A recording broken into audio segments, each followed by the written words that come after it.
KBS 열린 토론.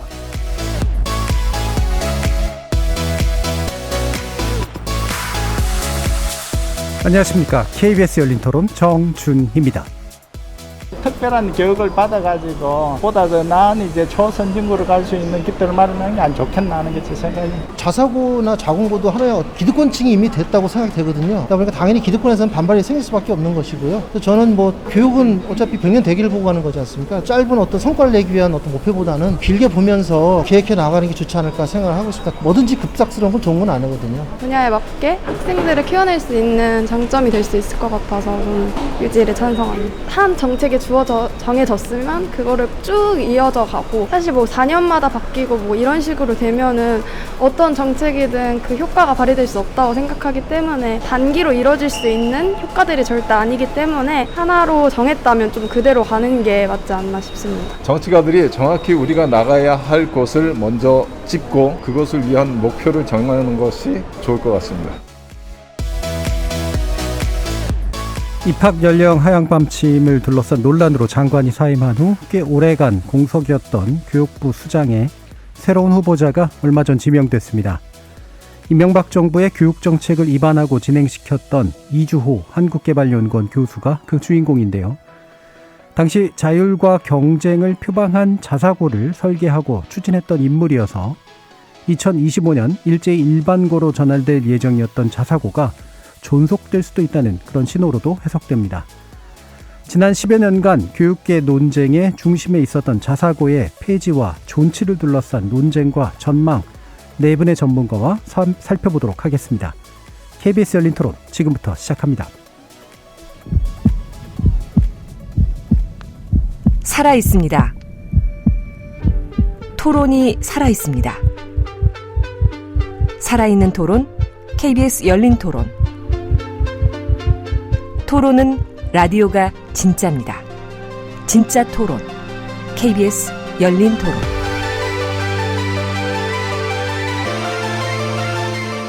오늘 토론 함께해 주실 네 분의 교육 전문가 소개하겠습니다.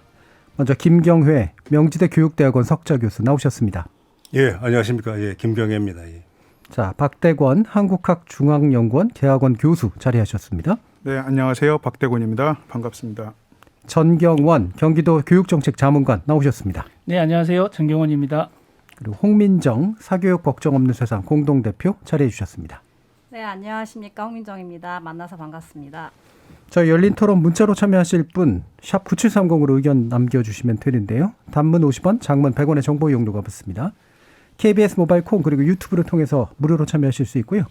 모바일 콩을 통해서는 보이는 라디오로도 만나실 수 있습니다. 자, 지금 이주호 교수신데 지난 이명박 정부에서 이제 교육장관 하셨죠. 그래서 10년 만에 다시 또 교육부 장관으로 복귀하는 그런 셈. 자, 이 부분에 대한 간단한 평가 먼저 좀 들어볼까요? 뭐 기대도 좋고 평가도 좋고 전망도 좋습니다. 자, 먼저 김경회 교수님 부탁드릴까요? 예, 뭐 저는 윤석열 대통령께서 2조 이제 후보자의 예. 재발탁인데 뭐 잘했다고 저는 생각합니다. 왜냐하면은 그분이 이제 교육행정 경험도 많으시고 국회의원도 하신 그 경력이 하나 기반이 돼 있고 또 그분이 개인적으로 제가 좀 압니다만 굉장히 개혁적인 인물이시거든요. 예. 예, 교육계가 산적한 여러 가지 문제를 푸는 데는 적격제가 아닌가 저는 그렇게 생각해서 환영을 합니다. 예, 교육개혁의 환영의 인사를 보여주셨습니다. 박대권 교수님 말씀 들어볼까요? 글쎄요, 뭐 그냥 어려운 선택이었을 것 같습니다. 두 명이 낙마한 자리를 쉽게 할 것 같지가 않았는데 고사한 사람도 여럿이라고 들었고 결국에 안전한 선택을 하지 않았나라는 생각을 하게 되는데 우려가 상당히 많은 것 같은데 제 생각에 이렇게 무리는 하지 않을 거라고 생각을 합니다. 왜냐하면 이분 뭐 최근에 쓴 책이나 이런 걸 봐도 뭐 논란이 될 것보다는 자기가 지금 해놨던 정책적 환경 아래서 무슨 AI라든지 뭐 고교학점제 이런 거 그냥 기대되는 것들을 그냥 추진하지 않을까 이런 저는 예상을 하고 있어서 이렇게 뭐 논란이 되거나 뭐 이렇게 우려할 상황은 아니다 뭐 이 정도 생각하고 있습니다. 예, 이 자리를 맡아줄 분들이 좀 마땅치 않은 상태에서 예, 좀 더 안전하지만 또 앞으로 보기에도 그렇게 위험하지는 않은 그런 선택이 될 것 같다. 정경원 전문가님. 네, 뭐 우려되는 지점을 이제 좀 말씀을 좀 드려보면 우선 이제 이명박 정부 당시에 교육을 책임지는 이제 장관으로 있었는데 그 당시에 돌이켜 보면 이제 경쟁 교육 체제가 굉장히 더 심화가 됐고 또 점수, 입시 위주의 어떤 고교 체제가 서열화되는 기폭제가 됐던 고교 다양화 정책 이런 부분에 대해서 물론 이제 본인께서도 그 부분에 대해서는 조금 아쉬운 점이 있다라고 유감을 표명한 걸로는 알고 있지만 당시에 이제 사교육비 증가 문제라든지 또 교육으로 고통받는 그 문제에 대해서 본질적으로 좀 해결을 해야 되지 않았나 하는 아쉬움이 좀 남고요. 그런 관점에서 보면 장관으로 임명이 된다면 최종희 장관이 된다면 어찌 보면 결자 해지의 기회가 새로운 그 교육부 장관에게 기대되는 점이 아닌가 이런 말씀을 드릴 수 있습니다. 과거 정책 측면에서 보면 우려하지만 오히려 이제 결자 해제 기회가 될 수도 있다. 홍민정 대표님. 저도 비슷한 생각입니다.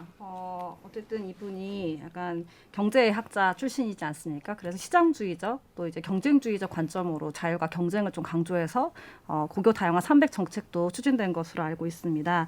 이런 점에 대해서는 굉장히 좀 우려스럽지만 또 한편으로는 역대의 정부 중에서 사교육비 경감을 시킨 유일한 정부이기도 합니다. 그래서 이런 우려와 기대를 좀 한 몸에 받고 있다고 생각이 들고요. 또 이분이 또 말씀하신 것처럼 좀 혁신적인 교육 정책을 좀 추진하는 데는 굉장히 좀 역량이 높으신 분으로 알고 있습니다. 좀 경쟁주의적인 교육관을 좀 극복하고 과감한 교육 정책을 좀 추진할 수 있을지 좀 지켜봐야 된다라고 생각하고 있습니다. 교육 철학 측면에서 우려하시는 부분이 있긴 하지만 또 사교육 걱정 없는 세상 대표시니까 사교육 부분에 있어서는 기대하는 부분이 분명히 사교육 비경감이겠죠. 네. 자, 그러면 네 분의 이제 간단한 이제 하마평 일종의 들어봤는데요.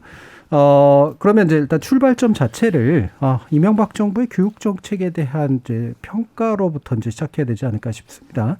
아무래도 이제 윤석열 정부가 이명박 정부의 유산 위에서 뭔가를 해보려는 그런 모습도 많이 나타나고요.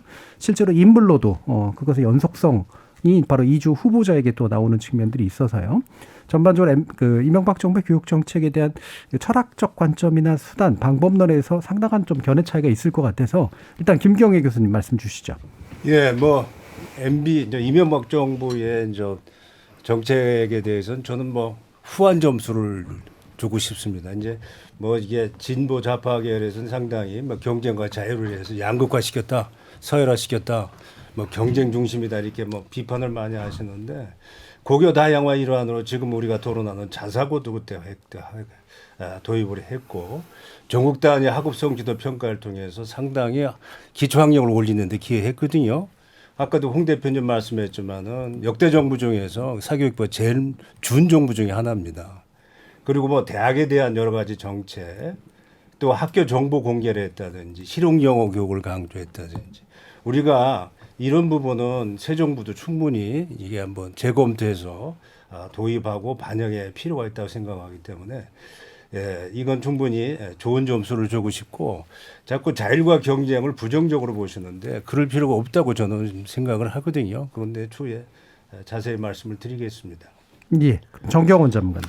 네, 우선은 제일 이제 좀 귀담아 들으셔야 되는 부분이 뭐냐면 그 교육의 방향성과 철학과 관련된 지점입니다. 그러니까 무엇이 문제인지 그리고 더 나은 세상을 위해서 교육이 어떤 역할을 해야 하는지 이런 부분에 대해서 좀 관심을 가져야 되는데 지금 사실은 교육 문제를 어떤 관점에서 바라봐야 하냐면 학령 인구가 계속해서 감소하고 있는데 이 아주 초저출생률이 국가 소멸 위기까지도 얘기되고 있는 상황인데 그 가운데 가장 핵심적인 요소로 자리 잡고 있는 것이 이 교육에 대한 문제거든요. 그래서 교육 문제 때문에 사실은 젊은이들이 나 자신을 생활하기에도 나를 꾸려가기도 힘든데 가정을 이루고 자녀를 출산하기가 굉장히 부담스럽고 불안한 사회가 돼버렸단 말이죠.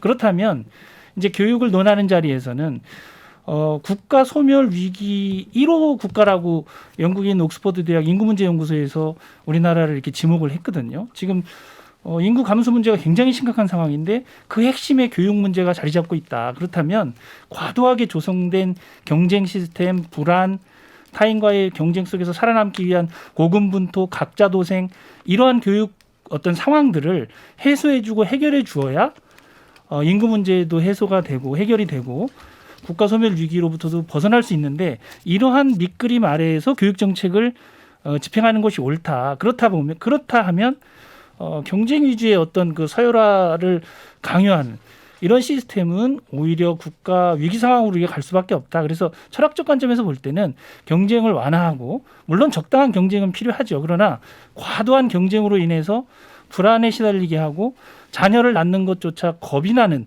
이런 세상은 차기 교육부 장관이 해결해야 될 가장 우선순위가 돼야 되는 것으로 생각하고 있습니다. 예, 그러니까 자녀를 잘 안 낳으려고 하는 게 이제 너무 경쟁적 교육에 지나친 투자를 또 해야 되기 때문에 그게 두려움이 작동하고 있기 때문이다라고 진단을 해주셨습니다. 물론 여러 가지 요인 중에 이제 하나겠습니다만, 그래서 이제 패러다임을 경쟁 패러다임을 좀 멀어져야 될 이유가 바로 그쪽에 있는 거 아니겠냐. 그러니까 기존의 논쟁과 또 약간 또 다른 부분이긴 합니다.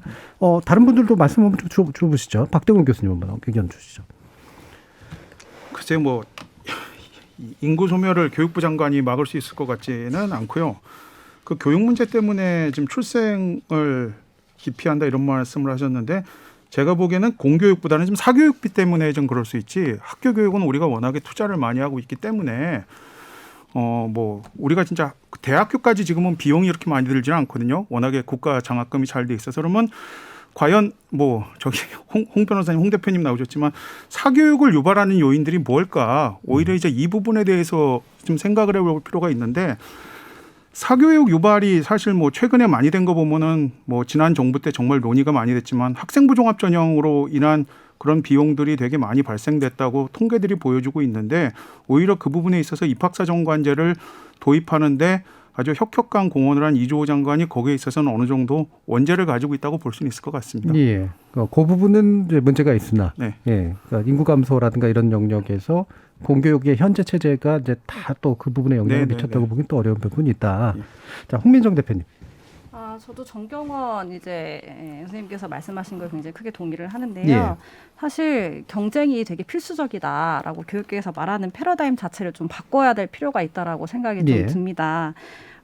그 두 가지 이유가 있는데 하나는 너무 고통스럽기 때문입니다. 저희가 유기용 의원실이랑 최근에 7월에 학생 경쟁교육 고통 지표조사를 실시했어요. 근데 놀라웠던 사실은 초등학생들마저 25%가 경쟁교육, 학업고통으로 인해서 자해 또는 자살을 생각한다고 응답을 했다는 것입니다.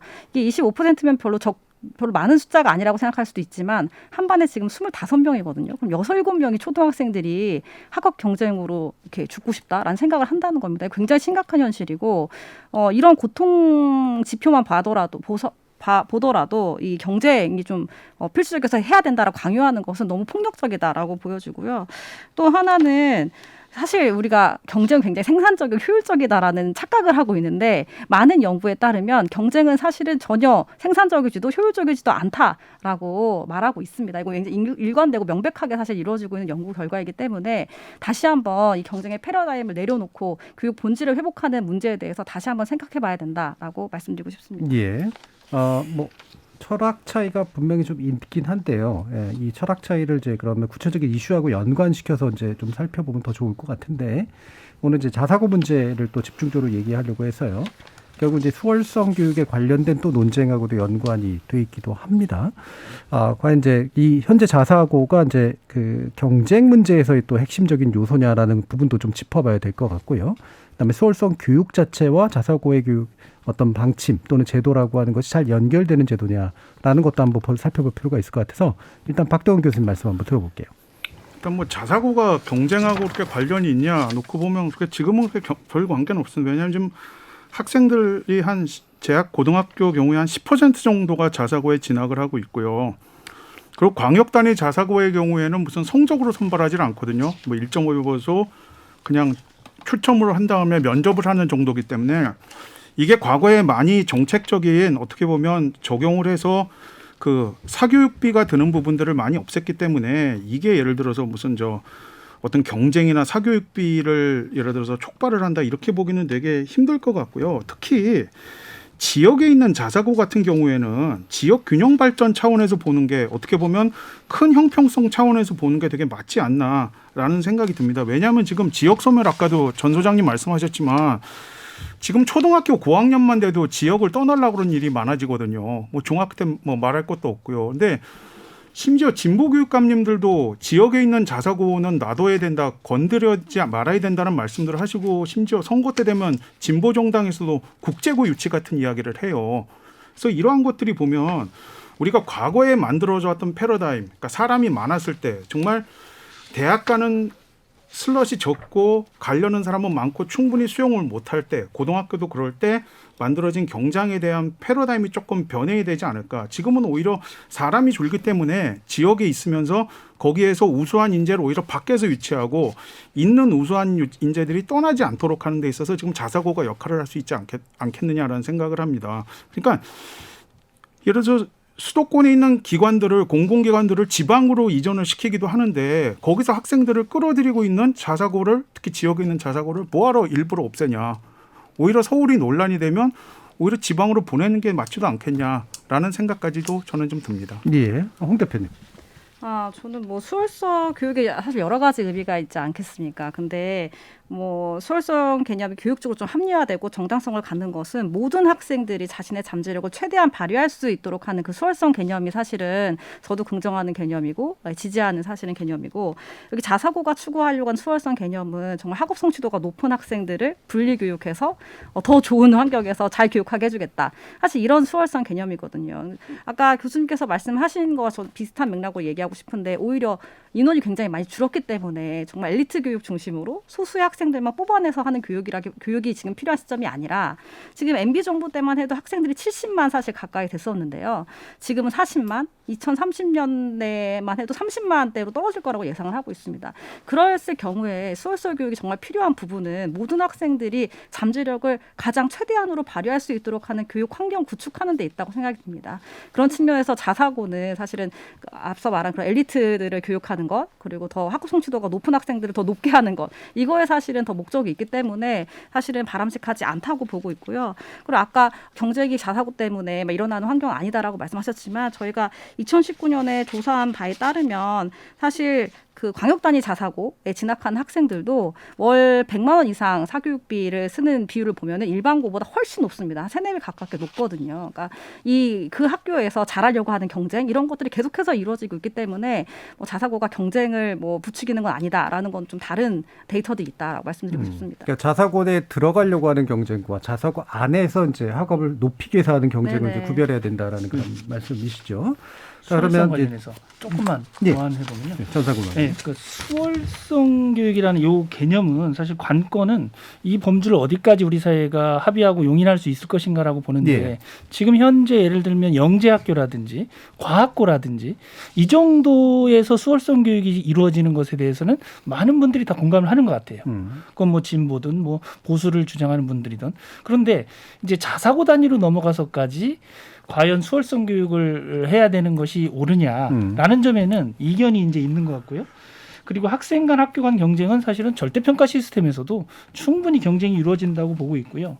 또 일반고에서 수월성 교육은 사실은 고교학점제라든지 2022 교육과정이 적용되는 2025년이 되면 학점제를 통해서 수월성 교육이 가능한 설계가 돼 있거든요. 그래서 이런 점들을 좀 종합적으로 봤을 때 우리가 수월성 교육이라는 그 관점을 영재학교나 과학고 정도의 사회적 합의에 도달했다고 보는데, 이걸 일반고까지 확대하는 것이 과연 의미가 있을까? 이런 문제 제기를 할 수 있습니다. 예, 그럼 방금 홍 대표님 말씀한 거하고 괴가 약간 다른 부분은, 그러니까 수월성 교육을 모든 아이들의 어떤 잠재 역량을 발굴하는 교육으로 봐야 된다라는 거구나. 일반적으로 엘리트 교육으로 보고 있다라는 견해에서 그냥 엘리트 교육 정도 선에서 필요한 부분만 하는 게 좋다라는 쪽에 더 가까우신 건가요? 그러면서도 이제 일반고에서도 고교 학점제를 통해서 수월성 교육의 취지를 충분히 살릴 수 있기 때문에 그런 정도로도 우리는 수월성 교육을 다 실현하고 있다, 이렇게 볼 수 있다고 생각합니다. 근데 그 부분 되게 제가 보면 좋은 지적이라고 생각을 하는데요. 그 수월성이 지금 전 소장님 말씀하신 게 이과, 자연계의 경우, 예체능의 경우에는 수월성에 대한 어떻게 보면 컨센서스가 사회적으로 있는데 인문사회계에 대해서 어떻게 보면 없는 거예요. 사실은 인문사회계도 엘리트를 양성해야 되냐 그러면 그렇다라고 사람들이 얘기를 하지만 정말 그 필요를 못 느껴요. 잘 몰라요. 컨센서스가 없어요. 그러니까 그게 지금 역할을 하고 있는 게 자사고하고 외고 아닌가 하는 생각이 들어요. 그래서 인문사회계도 분명히 이런 어려운 문제들, 복잡한 문제들을 해결해 나가려면 엘리트 내지는 정말 최상위권에 대한 교육이 필요한데 그거는 사회적으로 조금 더 논의를 해야 된다라는 생각을 하고 고교학점제 말씀을 하셨는데 고교학점제가 실제로 이루어지고 있는 것이 자사고거든요. 뭐 전 선생님 잘 아시겠지만 근데 지금 고교학점제를 잘 하고 있는 곳을 굳이 뭐 없애거나 이럴 필요가 있겠느냐. 그 모델을 하고 있는데 예. 오히려 일반고가 그 모델을 가서 배워야 하는데 그래서 이거는 과거 MB 정부 때 외고 없앤다면서 그러면서 국제고 세운다면서 외고 없애려고 한 적이 있었거든요. 근데 그거랑 좀 비슷한 궤가 아닌가 조금 자기 모순 아닌가라는 생각을 좀 하게 됩니다. 예.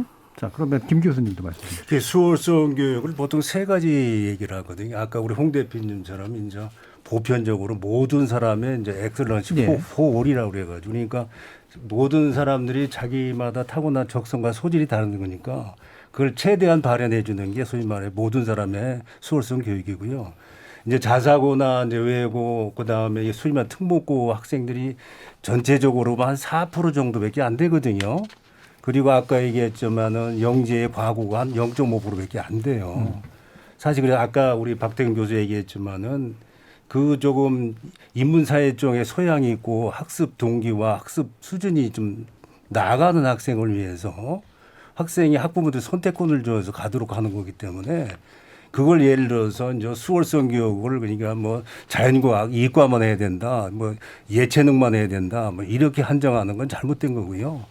이게 뭐 인문사회 쪽에도 뭐 외국어 영재도 있을 수 있고 인문사회 쪽에도 영재가 있을 수가 있고요. 수월성 있지 않습니까? 그렇게 좀 다양하게 생각을 하셔야지 뭐 자사고 인문사회 쪽은 안 되고 뭐 과학 쪽만 된다 이렇게 또 예술 쪽만 된다는 건 너무 편협한 생각이죠. 네. 세 층이라고 그러셨는데 두 층이만 얘기하셔서 한 층이 또 뭡니까? 뭐예요? 세 층이가 있다고 말씀하셨는데. 아, 예. 그 수월성으로 세 가지 아주 제한적으로 귀속적으로 생각하는 엘리트주가 있고요. 예. 경쟁적 엘리트주가 있고 보편적 엘리트주가 있거든요. 예. 좀 우리가 생각하는 경쟁적 엘리트주의라고요. 예. 실력이 있고 의욕 있는 애들은 우리가 선발 과정을 통해서 조금 이렇게 개도를 모아서 가르치자. 그런 개념이고 아까 얘기했지만 모든 학교에서 다 해준다. 그래서 굉장히 힘들어요. 왜냐하면 학부모들이 자사고를 선택하는 주된 이유가 학습 분위기입니다. 일반 고등학교 가는 자는 애들이 8, 90%라고 얘기할 정도인데 거기서 애들이 학습 면학 분위기가 나쁘니까 좀 더 나은 데를 가려고 하는 제가 자사고의 학교에 그 이사를 하고 있는데 학부모들 만나면 다 그거 얘기해요. 이 돈 600에서 1,000만 원 가까이 등록금 내면서 보내는 이유가 뭡니까 물어보면은요. 딱 면학 분위기 얘기한다고요. 그런 좀 학부모의 조금 절박한 심정을 이해해 줄 필요가 있죠. 그러니까 영재적인 수준에서의 수월성 교육이 있고 또 가장 보편적 수준의 수월성 교육 있고 중간에 약간 경쟁적 엘리트를 양성하기 위한 수월성 교육이 있다라고 보셨는데 그럼 자사고는 중간에 해당하는 겁니까? 영재에 해당하는 겁니까? 그게 지금 자사고가 좀 많이 이제 첫 번에 MB 이명박 정부에서는 100개까지 한다고 했잖아요. 예. 이게 경쟁적 엘리트 개념으로 저는 봤다고 봐요. 예. 제 생각에는. 예. 거기에다가 이게 좀 수월성만 있는 게 아니고 사학의 자율성이라고 하는 네네. 또 별개의 측면이 있기 때문에 네네. 그건 다음에 토론하도록 하겠습니다. 예. 여기서 약간 어긋나는 부분이 그러니까 인문사회 쪽에 그러니까 이른바 영재를 양성하기 위한 교육의 측면에서 필요한 부분이 있다. 그런데 또 방금 판단하신 부분은 자사고는 경쟁적 엘리트 한 중간층위 정도를 지금 보시고 있는 거잖아요. 이 부분은 박 교수님은 어느 층에 속해야 된다고 보세요? 그러니까 그 부분이 참 어려운 부분인데요. 예. 그러니까 예를 들어서 김대중 대통령 때 이제 사실 지금 자사고의 뭐 원형 내지는라고 할 수 있는 자립형 사립고 지정을 했는데 예. 그때 이제 뭐 한 국민소득 한 10,000불 넘었을 때 그때 이제 뭐 조기 유학 간다고 그래서 아주 난리칠 때인데요. 그때 어떻게 보면 좀 우수한 인재들 잡아둘 수 있는 이제 그런 정책으로 해서 2002년에 4개, 2003년에 한 2개 정도 했는데 그때는 오히려 컨센서스가 쉽게 이루어졌던 것 같아요. 왜? 일반 학교에 영향을 끼치지 않으니까.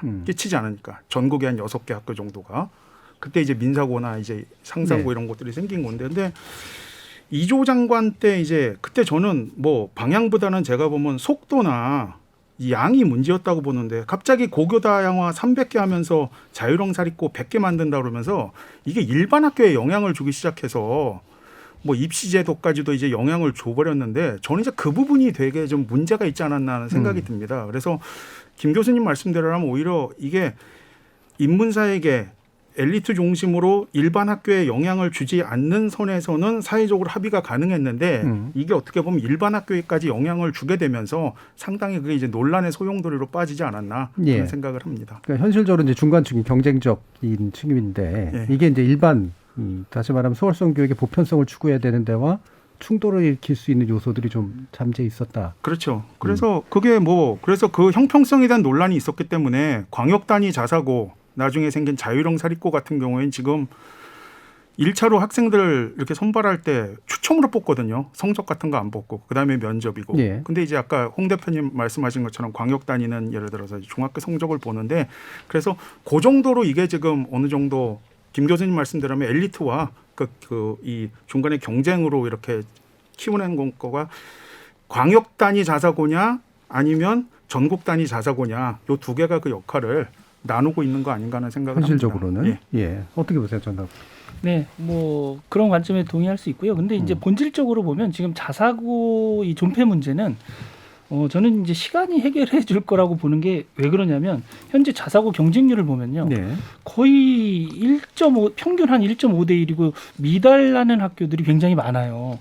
그래서 지금 예를 들면 올해만 해도 지금 서울에서 자사고에서 일반고로 전환 신청하는 학교가 지금까지 10개 교가 넘었는데 올해만 해도 한가람고등학교, 동성고등학교, 숙문고등학교에 이어서 장원고등학교까지 지금 자발적으로 자사고에서 일반고 전환 신청을 하고 있거든요. 근데 이 이유가 뭐냐? 이제 이걸 우리가 분석을 좀 해봐야 돼요. 첫 번째로 뭐냐면 고교 무상교육이 지금 실현이 됐거든요. 그런데 자사고 지금 학비를 보면 전국 단위 자사고는 2천만 원이 넘는 학교도 있고 혹은 전국 단위는 이제 통상 1,000만 원 이상이 돼요. 그리고 이제 광역 단위 자사고는 연간 학비가 400만 원 정도 되거든요. 근데 나머지 일반고를 가면 그냥 무상교육이잖아요. 그렇다면 이제 학부모들이 생각할 때 학생인 학부모 입장에서 고등학교 선택할 때는 어떤 웬만한 자사고보다 일반고 중에 진학률이 더 좋은 학교들도 많아요. 근데 굳이 400만 원씩 내거나 막 1,000만 원 이상 돈을 들여서 자사고 가는 것보다는 일반고 지역에 있는 그냥 명문학교 가는 것이 더 현실적으로 효능감이 있다고 보는 거거든요. 그러니까 이런 문제들 때문에 결국은 지금 자사고가 자발적으로 재정 결함 보조금이 없이는 학교 운영이 불가능한 상황이 돼버리니까 일반고 전환 신청을 하고 있는 상황이거든요. 그래서 이런 점들을 보면 자사고 문제는 사실은 그냥 시장 경제 논리의 관점에 맡겨도 일반고 전환이 되지 않을까 이렇게 보고 있습니다. 그 부분 사실 뒤에서 좀 더 얘기해 보려고 했는데요. 약간 홀드해서 이제 2부에서 좀 더 구체적으로 얘기해 보도록 하고요. 일단 이제 수월성을 이제 3층이로 보는데 실질적으로는 거의 2층이화 할 수밖에 없는 조건. 만약에 이걸 굳이 3층이로 만들면 일반고하고 계속 섞이면서 생기는 문제가 있을 수 있는 조건들에 대한 얘기들을 좀 했어서 홍 대표님 말씀도 이 부분 들어볼까요? 네. 근데 저는 여기서 말씀하신 계속 수월성 교육을 강조하고 있는데 사실 4% 말씀하셨잖아요. 그럼 96%의 학생들을 우리가 교육의 입장에서 어떻게 바라보고 이 잠재력을 키워줘야 될지 이것을 한정된 사회 자본 안에서 좀 우리가 어떻게 자원을 배분할지 이것에 대해서 더 몰입하고 고민해야 될 때가 왔다라고 제가 계속 말씀을 드리는 겁니다. 그래서 이런 부분들도 고려해야 된다고 말씀을 드리고요. 그리고 아까 광역 단위 자사고는 입학 제도가 많이 개선이 됐다라고 말씀하셨지만 여전히 전국 단위 자사고는 계속해서 성적도 보고 면접도 보고 선발권을 가지고 있습니다. 이 사교육비도 사실 만만치 않은데요. 그 학생의 그 전국 단위 자사고를 희망하는 중학생 69%가 월 평균 100만 원 이상의 사교육비를 쓰고 있습니다. 그러니까 입시가 살아있는 한 계속해서 그것을 준비하기 위한 또 거기에 입학해서 따라가기 위한 사교육비 계속 붙는다는 거 말씀을 드리고 싶고요. 그리고 뭐 정말 영재 단위의 수월성 교육이든 또 경쟁적인 수월성 교육이든 이 수월성 교육 자체도 자사고랑 아무 상관이 없다라고 말씀하신 전문가가 있습니다. 그러니까 굉장히 영재 창의력 교육 분야에서 세계적인 전문가로 꼽히는 그 미국 윌리엄 메리 대학교의 김경희 교수가 인터뷰했던 굉장히 유명하게 좀 남아 있습니다. 단호하게 그 교수님께서 말씀하시는데요. 자사고는 수월성 교육과 상관없는 정도가 아니라 오히려 해가 된다라고 이야기를 하고 있습니다. 왜냐하면 자사고처럼 성적이 좋고 비슷한 아이들만 모여있는 환경은 창의력의 완전히 독약이다라고 분석을 하고 있기 때문입니다. 그래서 아이들이 창의력에 길러지려면 이상한 애부터 웃기는 애부터 뭐 다양하게 있어야지 그 환경이 구축이 된다라고 강조를 하고 있는 것입니다. 따라서 수월성 교육 측면에서도 자사고가 정말 끼리끼리 모여있어서 면역 분위기에 더 도움이 된다 말고 또 어떠한 이게 교육적 구체적인 의미와 목표가 있는지 다시 한번 생각해봐야 된다고 생각합니다. 그때 수월성과 창의성은 완전히 동일한 개념은 아닌 것 같은데요. 네네네, 그럴 수 있죠. 네. 예. 왜냐하면 수월성도 여러 가지가 있고 이를테면 네네. 엘리트끼리 영재성을 발휘하는 것도 네네. 예, 창의성의 일부이기도 하지만 또 완전히 창의성은 또 아니긴 하니까요. 또 김경희 교수님이라고 말씀해 주신 거죠. 예, 네네. 김경희 교수님이 네, 김경희 교수님이십니다. 그건 하나의 이론이고요. 예, 예. 다른 인터뷰를 하셨을까봐. 네. 잠시 많이 있습니다. 예. 자, 그럼 여기서 이 시점에서 일부의 시간이 많이 남진 않아가지고요. 자사고 문제에 대해서 몇 가지만 정리하고 2부로 좀 더 이월하면서 얘기를 해봤으면 좋겠는데요. 자사고 정책 자체가 성공한 정책이다, 실패한 정책이다, 간단한 판단과 함께 그게 만약에 성공 내지 실패를 했다면 어떤 측면에서 어떤 이유로 된 거다라는 판단까지 해주시면 좋을 것 같습니다. 이거 간단하게만 일단 들어보고 쟁점 들어갈게요. 김경인 교수님. 저는 자사고 정책은 아주 좋은 정책이고 의도가 좋았는데 소위 말해 진보 좌파 교육감들이 이게 지방교육 권력을 잡은 다음에 자사고 죽이기 정책 때문에 자사고가 제 기능을 발휘하지 못하고 요즘 상당히 어려움을 겪고 있다.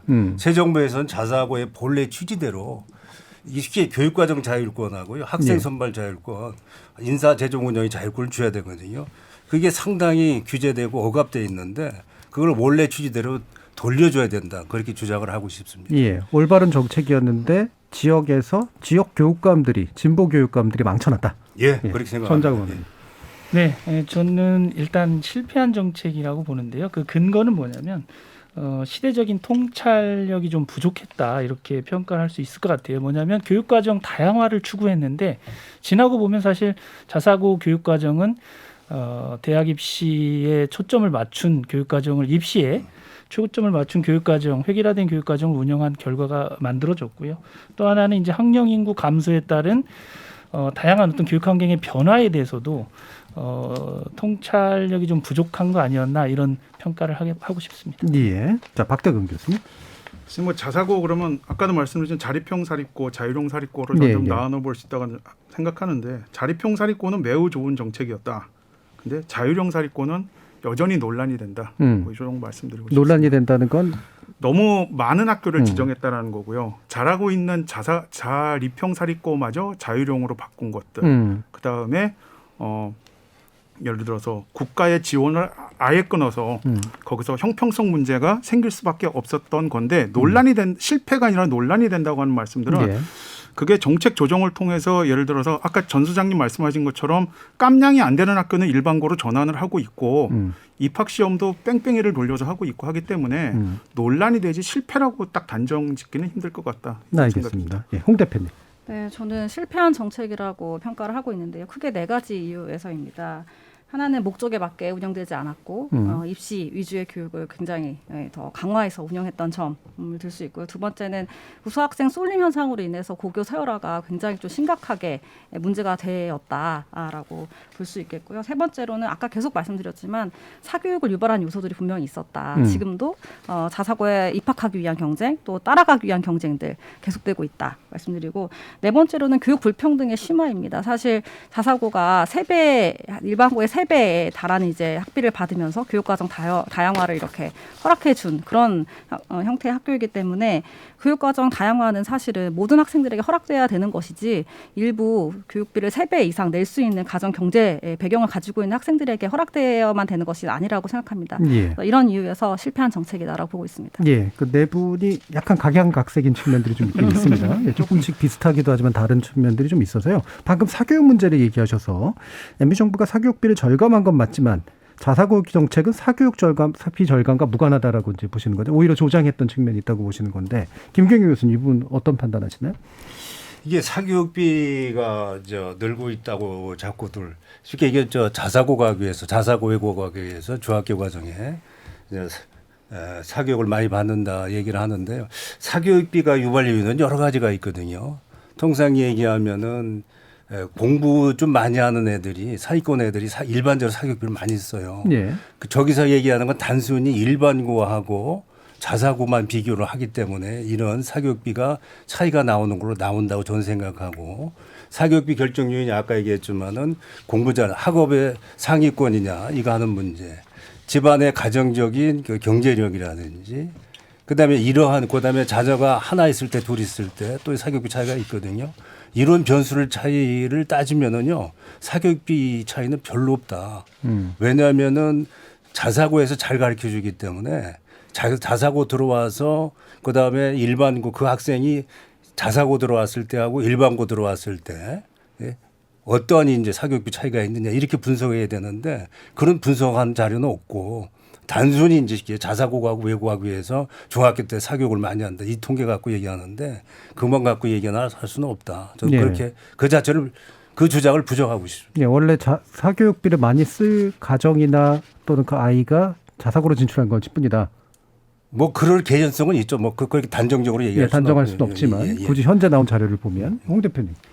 네, 이제 추측을 하시는 거고 예. 저는 정확한 데이터로 좀 말씀을 드리는 거예요. 그래서 어쨌든 전국 단위 자사고를 희망하는 학생들이 월 평균 100만 이상 이렇게 지출하는 비율이 일반고에 비해서 압도적으로 높다는 것은 그러니까 뭐 경미한 차이거나 뭐 1.5배 아니면 별 차이가 없다거나 그러면 여러 가지 변수나 개연성을 이렇게 상상해 볼 수도 있을 텐데 그것이 아니라 사실은 몇 배 수준으로 압도적으로 사실 높은 상황이거든요. 그러니까 이런 네. 것들은 분명히 아까 말씀드렸다시피 자사고 입학하기 위한 사교육 그리고 또 자사고에서 그들 안에서 또 경쟁해서 또 우위를 점하기 위해서 잘 따라가기 위해서 하는 사교육의 비율이 무시하지 못한다라는 수준의 통계이다라고 저는 말씀드리고 예. 싶습니다. 그거는 이제 차이만 보여주는 거지 일반고하고 실제로 자사고 들어가기 위해서 그리고 자사고 안에서 경쟁하기 위해서 내가 사교육비를 더 많이 씁니다라는 어떤 통계치가 있는 건가요?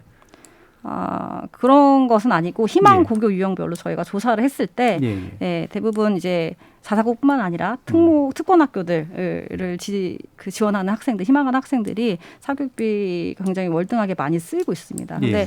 우리가 그런 사유에 대해서는 충분히 상식적으로 또 추측할 수 있는 부분들이 있기 때문에 예. 그렇게 계속 말씀을 드리는 겁니다. 예, 뭐 결국은 사실 이제 개연성의 서로 다른 측면에 대한 이제 말씀으로 이제 이해가 좀 되고요.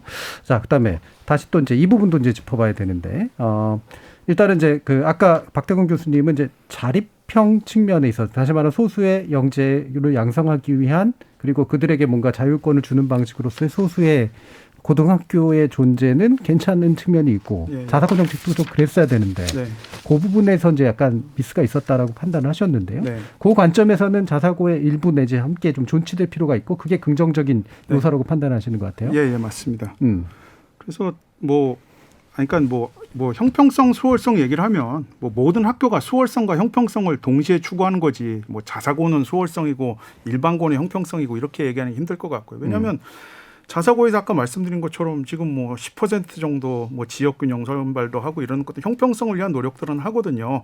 근데 이제 여기에 문제점은 아까 말씀드린 것처럼 과거에는 이 학교들이 너무 많았기 때문에 이 학교에 입학하려고 쓰는 사교육비가 되게 많았는데 입학 전형을 전환해서 특히 광역 단위 같은 경우에는 추첨을 통해서 뽑기 때문에 사교육비를 많이 줄였다. 그래서 그 면에서 어느 정도 보정이 이루어졌다. 이 정도 말씀드릴 수 있지 무슨 문제가 해결됐다 이런 거는 아니고요. 그리고 분명한 거는 우리가 인문사회계에 대해서 되게 좀 이렇게 안일하게 생각하는 경향이 있는데 인문사회계의 엘리트를 어떻게 키울 건지에 대해서는 분명한 사회적 합의가 이김이라도 있어야 된다는 생각이 듭니다. 왜냐하면 좀 다른 얘기가 될 수 있지만 우리가 통합 수능을 하면서 지금 이과 학생들이 문과로 이렇게 전형을 해서 작년에 난리가 났는데 재밌는 게 자연계에서 학생들이 수학을 잘하는 거는 다들 받아들이는데 인문계 학생들이 국어를 잘한다는 증거가 없어요. 그러니까 국어나 이런 거에 대해서는 오히려 교육을 여러 방면에서 좀 소홀히 한 거 아닌가. 그러니까 그게 어떻게 보면 사람들의 행위로도 나타나는데 오히려 이런 기회에 오히려 그 인문사회계 엘리트들을 어떻게 무슨 내용을 키울 것인지에서 좀 고민을 해야 된다는 생각을 하게 됩니다. 예. 자, 이 부분 혹시 전 자문관님 네, 말씀 있을까요? 인문사회 계열에 대한 어떤 영재성을 지닌 학생들을 과거나 영재학교 수준으로 이렇게 집중적으로 어떤 수월성 교육을 실현하는 거에 대해서는 또 뭐 반대할 사람은 없을 것 같습니다. 예. 그러면 지금 자사고의 어떤 그런 인문사 계열의 영재 양성 측면들에 대해서는 필요성을 인정하시는데. 네. 외고라든가 또는 자사고가 그런 목적으로 그런 방향으로 진행되진 않았다는 그렇죠. 판단하시나요? 네네. 교육과정 자체가 그러니까 설립 취지를 우리가 한번 좀 돌아볼 필요가 있는데요. 자사고의 설립 취지는 핵심적인 건 교육 과정을 좀 다양화해서 학교가 자율적으로 교육 과정을 선택할 수 있는 폭을 늘려서 다양한 교육 과정을 운영하는 그런 학교 속에서 다양한 장점을 가진 학생들을 길러내겠다라는 취지였는데 결과적으로는 그냥 입시 하나로 이렇게 다 매몰되는 현상으로 귀착이 됐기 때문에 자사고 설립에 대한 어떤 취지가 이게 바람직했느냐라는 문제 제기가 되는 거죠. 예. 자, 그러면 또 이제 다른 두 분께 이 부분을 짚으면서 얘기해야 될 것 같은데요. 아까 이제 그 박대원 교수님도 언급해 주신 부분이고요. 지역 균형 발전에 기여한다. 그리고 그 지역 안에서 우수한 인재들이 빠져나가지 않게 만들어주는 긍정적 효과가 있다. 이 부분에 대해서 홍 대표님은 어떤 판단하시나요? 네, 그러니까 지역 균형 발전에 기여하고 있다는 것은 그 지역의 교육 발전에 기여하고 있다는 의미가 돼야 되고 또 지역 학생들에게 혜택을 주고 있어야 된다라는 의미라고 저는 생각을 합니다. 그런데 저희가 국회의원실하고 같이 이제 입학한 학생들의 출신 중학교를 좀 분석을 해봤어요. 그랬더니 전국 단위 자사고 9개 학교 학생들 중에서 53.9%가 서울 경기 지역의 출신 학생들이었습니다. 네. 그러니까 해당 지역의 학생들은 좀 적고 굉장히 수도권 중심의 학생 쏠림 현상이 나타나고 있었다는 거고요. 특히 뭐 외대부고는 90.3%, 민사고는 79.7%, 상상고는 59.4%가 서울 경기 출신의 이제 학생들이었습니다. 또 게다가 또 사교육 그 중에서도 사교육 과열지구 출신의 학생들이 굉장히 압도적으로 높았어요. 그러니까 이런 측면에 봤을 때 정말 지역 학생들이 이 학교를 통해서 정말 혜택을 받고 있는지 그것은 굉장히 의문이다라고 저는 여겨지고 있습니다. 전국 단위는 네네, 소수잖아요. 예. 네네. 전체적으로 보면 네네. 전체적으로 보면 어떻게 생각하세요? 전체적으로요. 예. 뭐 강북과 뭐 강남 뭐 이런 걸 말씀하시는 그러니까 건가요? 소수의 전국 단위 학교들 말고도 각 지역이나 뭐 이런 데에서 배치돼 있는 자사고가 그래도 그 지역의 어떤 그 학생들이 그 지역을 벗어나지 않고 그 지역에 있도록 만들어주는 효과가 있다고 보시는지 아닌지.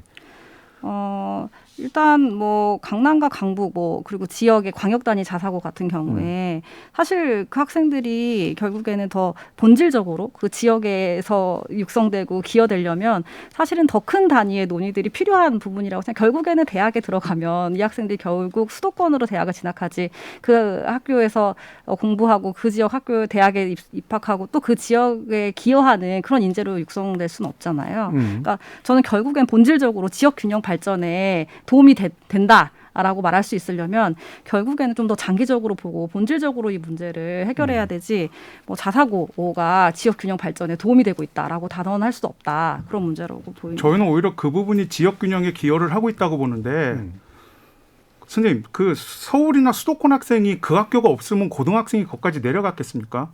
그러니까 서울이나 수도권에 사는 학생들도 그 학교가 있기 때문에 거기까지 내려오게 한 것 자체가 지역균형 발전이고 거기다가 그 학교 학생들한테 어느 정도 쿼터도 주고 섞일 수 있는 기회를 준 것들 이 자체가 어떻게 보면 지역균형 발전이지 안 그러면 이 학교들이 없으면 그냥 공부 좀 한다면 서울로 보낼 수밖에 없거든요. 근데 그거 말고 고등학생 수준에서 서울로 지역으로 오는 서울이나 수도권에서 살다가 지역으로 오는 경우면 거기에 있는 학생들을 적극적으로 유치하고 구심력을 발휘한 건데 그 자체가 지역으로 오히려 더 활성화시킨 거 아닌가 하는 생각이 들어요. 그러니까 하나의 예가 뭐냐면 우리가 지금 자연스럽게 먹는 안흥 찐빵 같은 거 그게 옛날에 민사고 학부모님들이 눈물의 찐빵이라고 부르던 건데 그 작은 사례를 보더라도 지역으로 어린 학생들이 옴으로써 분명히 서울이나 수도권 학생들을 끌어오는 효과가 있다. 그리고 지금까지 20년간 있어 왔다. 예. 이렇게 볼 수 있지 않을까 싶습니다. 이런 반론도 가능한데요. 이제 예를 들면 이런 거예요. 이제 특정 학교를 얘기해서 좀 그런데 이제 전주에 있는 상산고등학교를 보면 그 학교의 구성원들이 대다수가 전주나 전북 지역 학생들이라기보다는 수도권 학생들이 그렇죠. 압도적으로 많거든요. 네. 근데 이제 정말 지역균형 발전을 하려면 그 학생들이 상산고등학교를 졸업하고 의대를 가서 상산고가 의대를 많이 간 특화된 학교거든요. 네. 그러면은 의사 자격증을 면허를 취득한 다음에 전북 지역에 병원을 차려야 되는데 다 서울로 가서 개원을 하거든요. 그러니까는 전북 지역에 공공성을 가진 의대가 없으니까 공공의료원을 남원에 유치해달라고 요청할 정도로 이제 그런 관점에서 보면 그게 과연 지역균형의 관점인가도 저도 한 말씀 드리겠는데 예. 아니 요새는요 글로벌 시대에 한국에서 공부하는 학생들이 미국에 쉽게 실리콘밸리에 가서 일도 하고 하지 않습니까? 이게 넓게 생각하셔야죠. 내가 한 3년 전으로 기억하는데 그 당시 충북의 지사님이 이시종 지사님이었는데 그 양반이 주장한 게 있어요. 충북에 중학교만 되면 우수한 학생이 다 대도시로 빠져나간다. 우리 충북 지역에도 좀 특목고나 자사고 좀 설립해달라. 그리고 2004년도로 제가 기억하는데 그 당시 손학규 지사가 경기도에 특목고 벨트를 설치한다고 그랬어요. 왜냐하면 우수한 학생들이 다 강남 쪽으로 오지 않습니까? 이게 무슨 말이냐면요. 그 지역에 좋은 학교가 있어야 외지에서도 많이 오지만 그 지역 학생이 많이 가요. 그런데 방금 이제 글로벌하게 진출해야 된다라고 말씀하셨어요. 그 개념을 내 생각에는 예, 그러면 이 지역은 가고 이 지역에서 되는 공부해서 이 지역에서 뭐 직업까지 가져야 되고 뭐 예. 개업까지 이렇게 생각 너무 좋고 최소한도 고등학교까지는 우선 그 지역의 학생들이 타 지역에 안 가고 그 지역에서 공부할 수 있는 좋은 학교가 소위 말하는 명문 학교가 그 지역에 많아야 된다는 얘기죠. 그러니까 제가 그 질문 드린 이유는 앞선 이야기와 전제와 이제 뒤에 그게 지역 좀 균형이 달라서. 아주 중요한 매개라. 그러니까 제가 볼 때는 이제 두 파트의 이제 생각의 사고의 차이점은 지역 균형 발전을 좀 더 거시적인 차원 그리고 결과적인 차원으로 볼 거냐 아니면 적어도 그 단계에서는 지역적으로 좀 유리한 뭔가를 있다라고 판단할 거냐. 여기서 좀 차이들이 좀 갈리는 거라고 일단 판단을 해서요. 그 부분 정도까지 네 분 짚어주신 거로 얘기를 좀 마치고 이어지는 2부에서 미처 못다한 자사고 관련된 쟁점들 더 다뤄보도록 하겠습니다. 여러분은 KBS 열린 토론과 함께하고 계십니다. 토론이 세상을 바꿀 수는 없습니다. 하지만 토론 없이 바꿀 수 있는 세상은 어디에도 없습니다.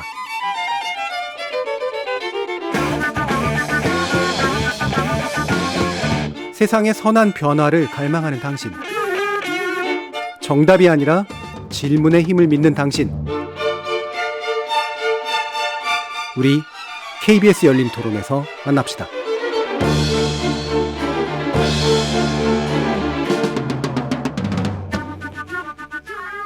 KBS 열린 토론 자사고 부활 예고 논란과 쟁점에 대해서 얘기 나누고 있는데요. 박대권 한국학중앙연구원 대학원 교수, 전경원 경기도 교육정책자문관, 홍민정 사교육 걱정 없는 세상 대표, 김경회 명지대 교육대학원 교수 이렇게 네 분과 함께 하고 계십니다.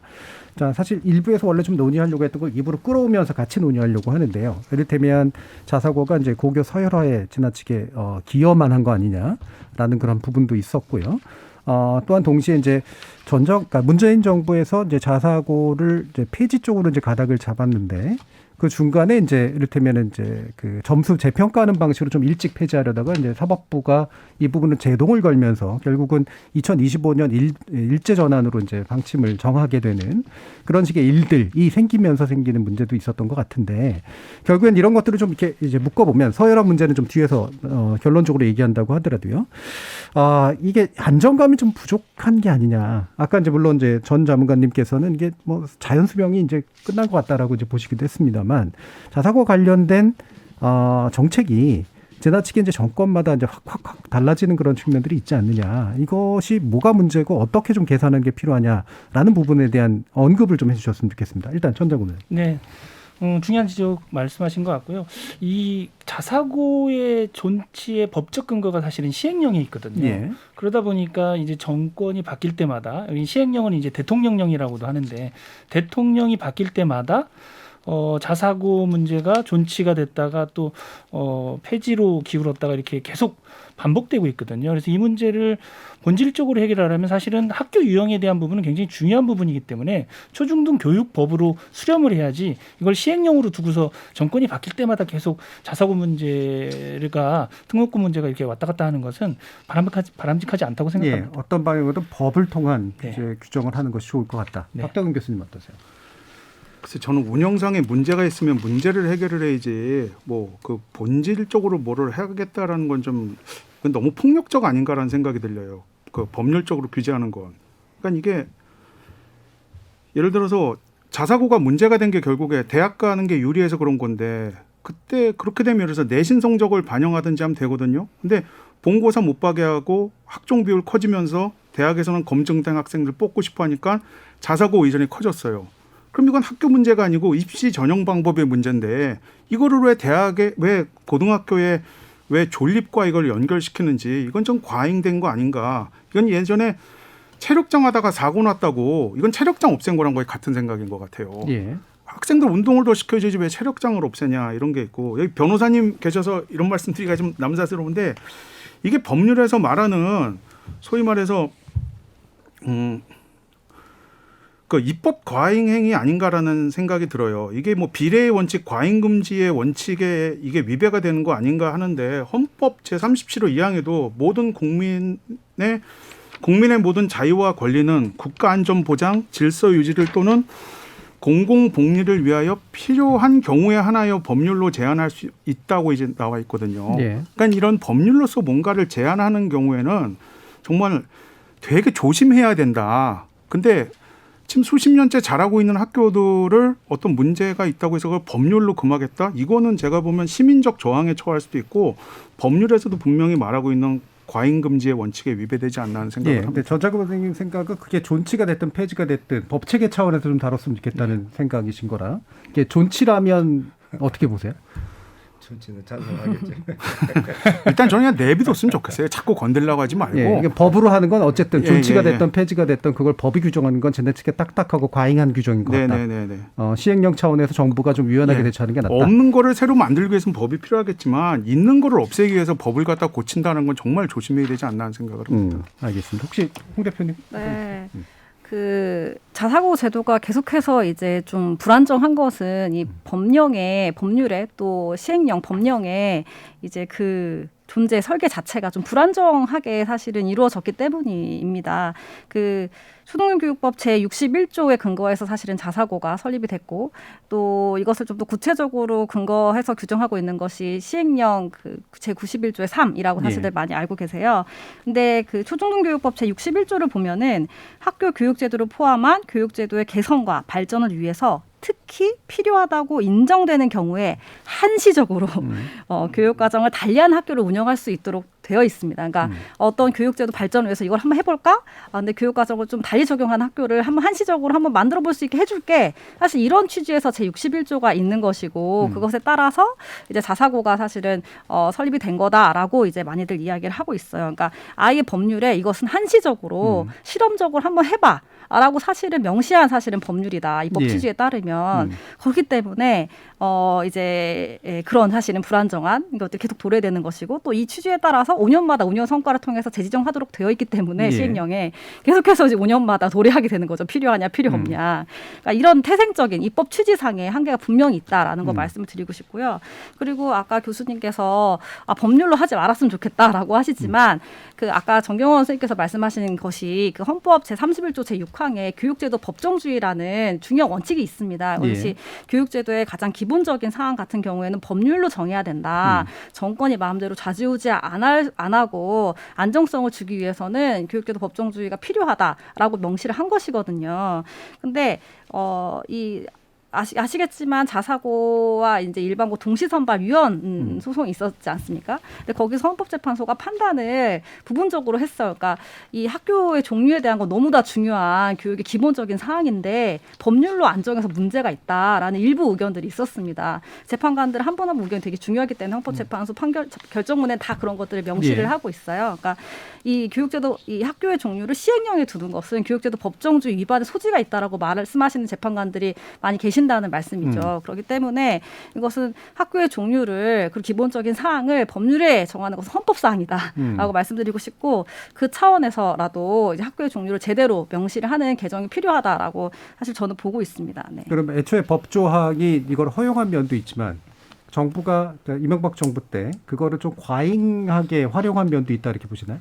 과잉하게 활용했다. 예를 들면 임시로 실험적으로 특정한 부분을 쓸 수는 있는데 꽤 많이 기존의 그렇죠. 교육제도에 영향을 미칠 정도로. 네, 그렇죠. 애초에 설립했을 때부터 사회적 합의 그리고 이제 국회에서 다양한 이제 논의들이 이루어지고 검증된 상황에서 이제 학교의 어떤 종류가 신설됐어야 됐는데 그렇지 못하고 정권에 따라서 이것이 필요하다라고 해서 대통령령으로 바로 시행하는 것 자체가 굉장히 이러한 상황을 초래했다라고 보는 측면들이 있는 것이죠. 제가 하나 보충 설명드리면 그 자율학교 근거조항은요. 초등등법 법에 그거는 MB 정부 때 이명박 정부 때 이제 자율학교 근거만 만든다 해가지고 만드는 거거든요.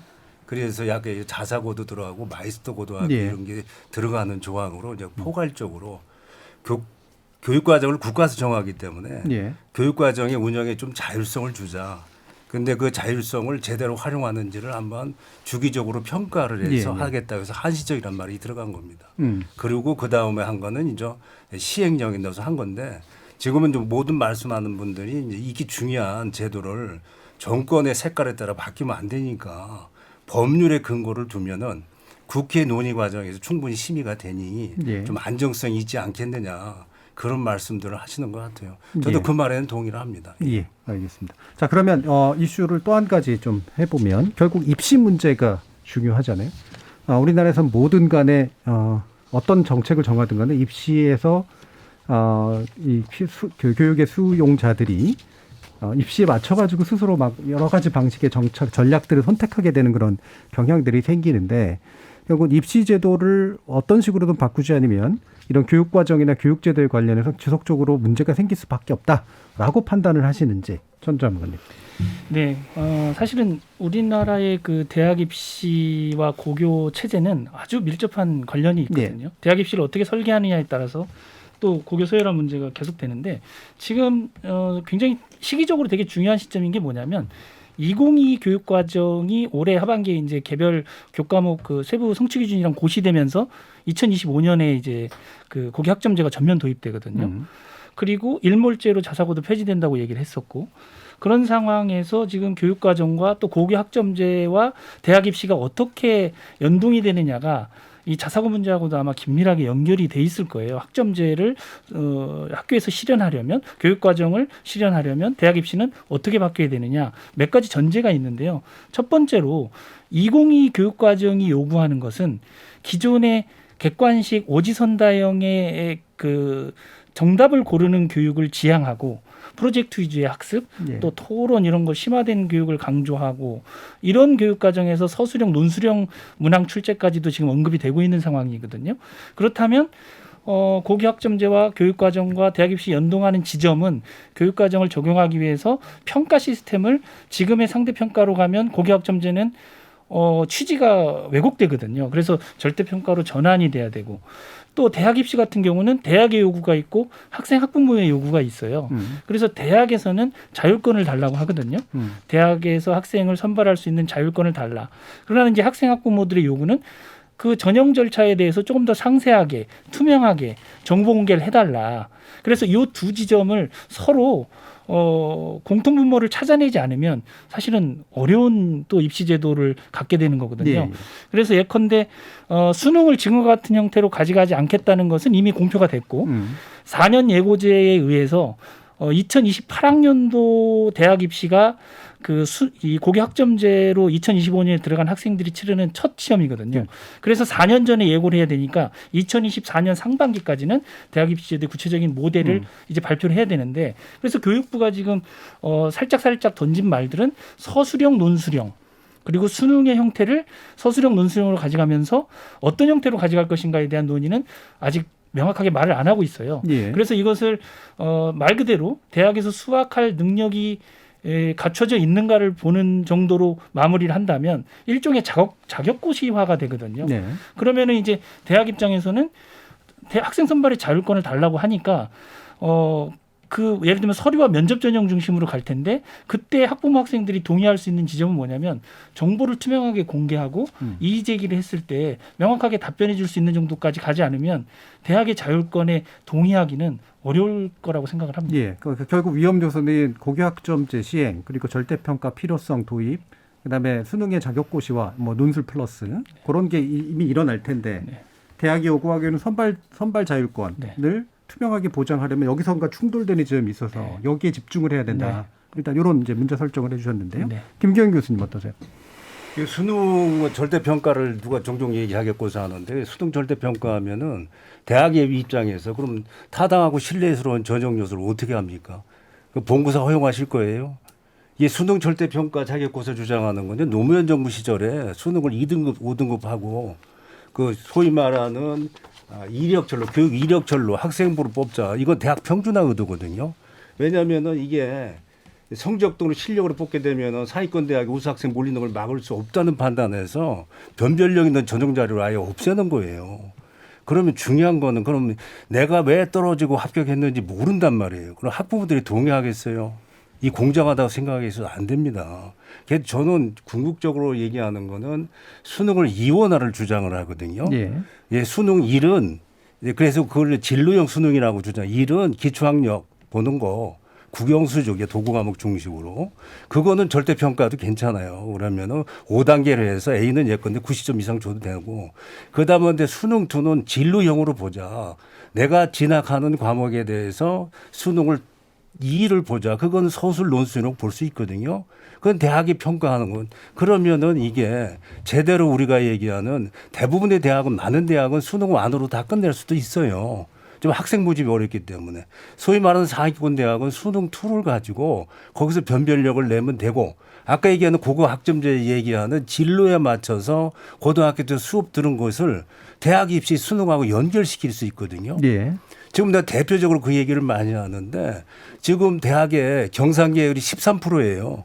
입학전이. 그런데 경상계열이 가장 중요한 과목이 뭡니까? 경제교과인데 경제 수능에서 경제 보는 애들이 2%도 안 돼요.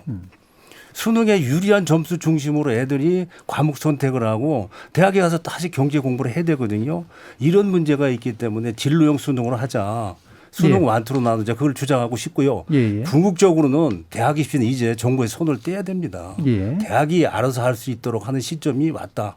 저는 그거를 주장을 하고 싶습니다. 예. 고교 학점제 문제하고 연동되는 수능이 필요하면 수능 투 트랙이 이제 있어야 수능 된다는 완투로 말씀을 하자. 이원화하자 이런 주셨는데요. 얘기. 자, 홍민정 대표님.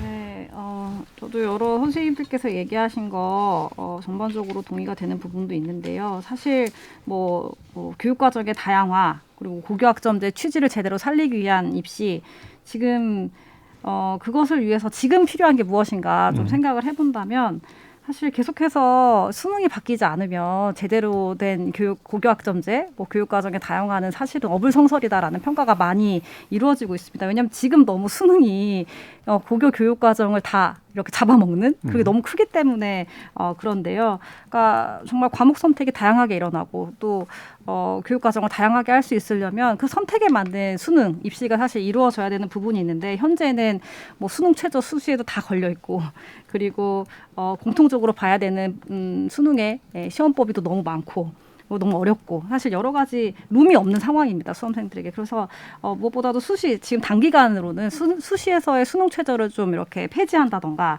그리고 교육과정에서 자신이 선택한 교육과정으로 소화 가능할 수 있도록 수능의 선택 과목을 좀 개편한다던가 또 수험 부담을 줄이기 위해서 수능에서 반드시 치러야 하는 뭐 필수 과목 범위에 대한 조정을 한다던가 이런 개선이 좀 단기적으로는 필요하지 않을까 생각하고 있습니다. 예. 기본적으로 이제 고교 학점제로의 전환과 이제 이후 선발권의 문제를 조화시키기 위한 여러 가지 방책들은 필요한 거는 맞는 것 같은데 자사고하고도 연결해서 이 부분 아까 또 박도현 교수님 언급 주신 부분 좀 있어가지고요. 한번 얘기 들어보도록 하죠.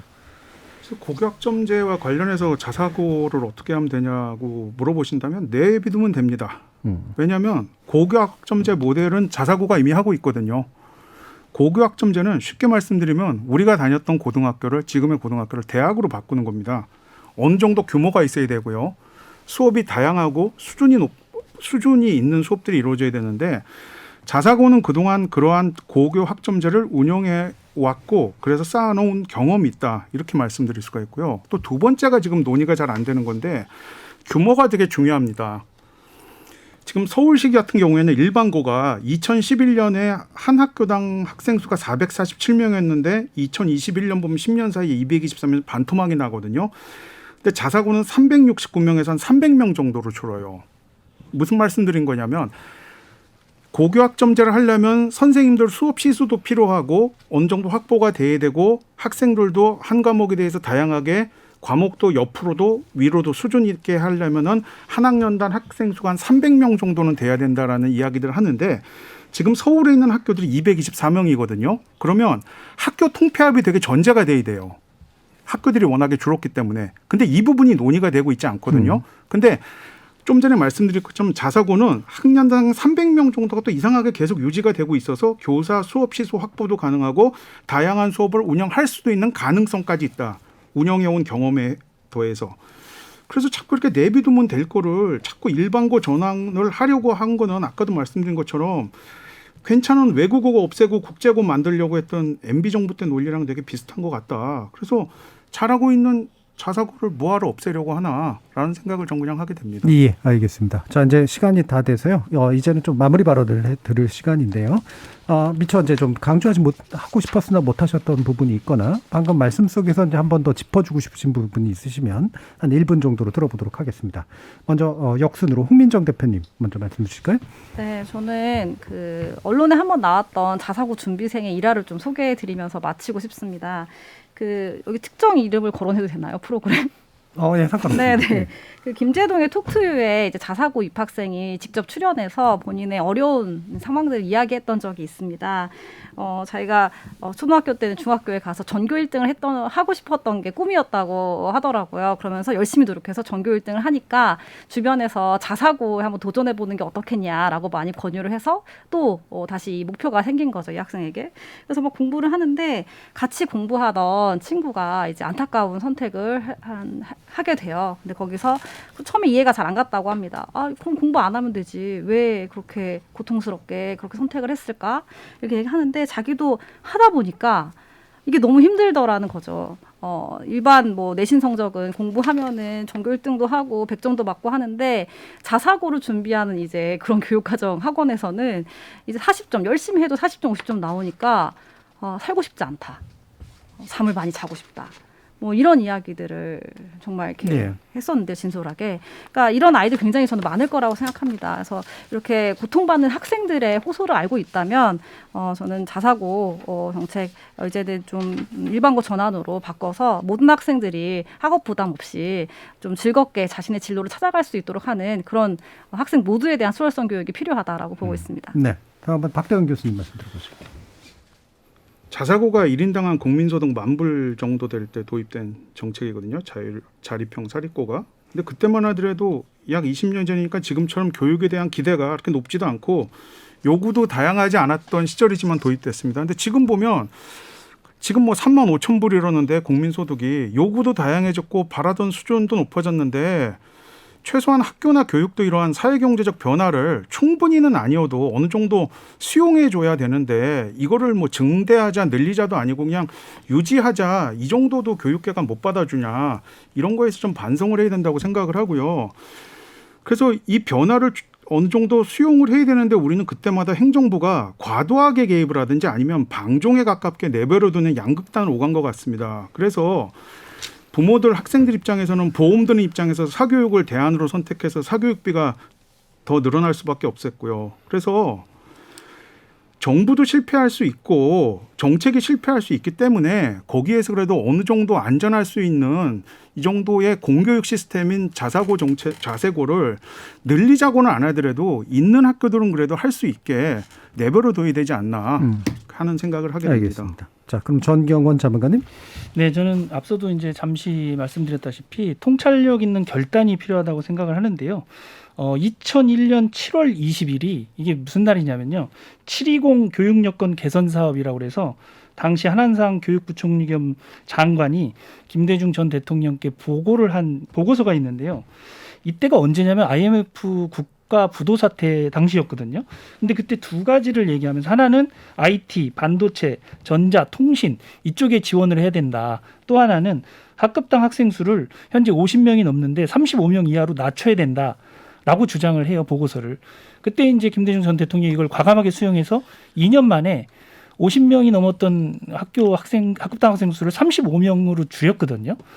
근데 그때 이 정치를 위반했던 분들의 생각은 지금은 빛이 안 나지만 이게 아마 20, 30년이 지나면 우리가 국가 부도 사태였지만 굉장히 획기적인 투자가 될 것이고 의미 있는 정책일 것이다라고 집행을 했던 거거든요. 네. 이와 같은 통찰력 있는 지원 정책이 필요한 시점이다 이렇게 생각을 합니다. 네, 김경애 교수님. 예, 저는 자사고 통폐합 논의할 때마다 또 이렇게 그 반대 자사고 폐지 반대하면 꼭 부탁드리고 싶고 딱 두 가지가 있어요. 첫째는 학부모의 절박한 심정을 좀 이해해달라. 무상으로 고등학교 다닐 수도 있는데 서울 같은 건 7, 800만 돈 내면 다니는 학교 보내는 그 부모의 심정 그걸 한번 이해해 주길 바라고요. 그 두 번째는 우월성과 경쟁을 제약시하지 말았으면 좋겠어요. 자사고를 없앤다고 일반고가 사는 게 아닙니다. 선진국에서는요 학부모 선택권 확대하는 게 세계적인 교육의 방향이거든요. 이게 선택권 확대하면 아까 얘기했지만 학교 간의 차이 생기는 거는 불가피하지만은 이것도 기회가 공정하고 과정이 정의롭다면 받아들여야 됩니다. 이 자꾸 이렇게 너무 교육을 학교로 교육 장소로 안 보고 사회 평등 기제를 보게 되면은 제2평준화 획책하는 거는요. 우리나라 학교의 그게 공교육의 경쟁력을 저하시키고 저는 하향 평준화의 길로 갈 거로 봅니다. 그래서 이걸 반대하신 분들은 좀 자사고의 존재의 필요성을 조금 이해해 주시기를 바라고 그리고 이제 윤석열 정부에서는 지난번에 이제 정부에서는 자사고 존치를 발표했습니다. 빨리 시행령을 바꿔서 자사고 존치시키고 당초 도입할 때에 그 주둔 교육과정 운영 학생 선발권의 재량을 좀 확대해 주기를 부탁해 드리겠습니다. 혹시라도 오해가 있을까 자사고 폐지 반대라는 말씀을 주셨는데 자사고 반대 내지 자사고 폐지 찬성 이걸 의미하시는 것 같아요. 예. 알겠습니다. 감사합니다. 자, KBS 열린 토론 오늘 논의는 이것으로 모두 마무리하겠습니다. 오늘 함께해 주신 네 분 전경원 경기도 교육정책자문관, 홍민정 사교육 걱정 없는 세상 대표, 김경회 명지대 교육대학원 명예교수, 그리고 박대권 한국학중앙연구원 대학원 교수 네 분 모두 수고하셨습니다. 감사합니다. 감사합니다. 감사합니다. 수고하셨습니다. 좋은 개혁은 다소간 저항이 있더라도 실천할 필요가 있고 잘못 만들어진 제도는 과감히 폐지하거나 개선해야 하겠죠. 하지만 우리 교육제도의 가장 큰 문제는 짓는 일도 허무는 일도 너무 잦고 일관성도 부족하다는 데 있는 것 같습니다. 지금까지 KBS 열린 토론 정준이었습니다.